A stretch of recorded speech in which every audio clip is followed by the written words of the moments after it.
আজ Valentine day.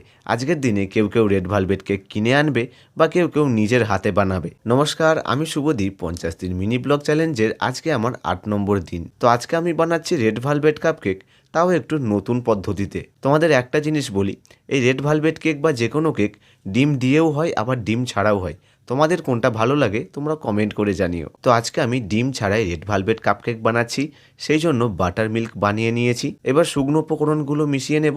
প্রথমে দিয়ে দেব ময়দা, চিনির পাউডার, অল্প নুন, cornflour, milk powder, baking powder, baking soda আর অল্প এলাচের পাউডার। এবার সব কিছু ভালো করে মিশিয়ে নেব। প্রথমে যে বাটার মিল্ক বানিয়ে রেখেছিলাম, এবার শুকনো উপকরণের মধ্যে বাটার মিল্ক দিয়ে ধীরে ধীরে মিশিয়ে নেব। অল্প জল দিয়ে আবারও মিশিয়ে নেব আর এইভাবে একটা গাঢ় ব্যাটার তৈরি করব।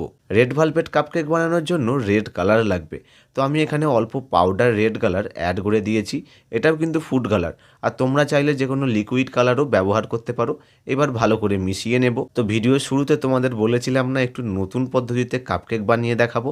তো এইবার এই চায়ের কাপে ব্যাটার অ্যাড করে দেব। এবার বেকিং করার জন্য মাটির উনান ধরিয়ে নিয়েছি।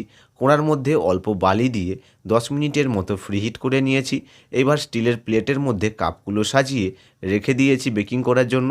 ওপরে ঢাকনা দিয়ে 30 মিনিটের জন্য বেকিং করে নিচ্ছি। তো এইভাবে খুব সহজে আর নতুন পদ্ধতিতে তৈরি হয়ে গেল Valentine day special red velvet cupcake. আজকের ব্লগটা কারা কারা শ্যামপুর থেকে দেখছো আর কারা কারা শ্যামপুরের আশপাশের এরিয়া থেকে দেখছো, তোমরা সবাই কমেন্ট করে জানিও।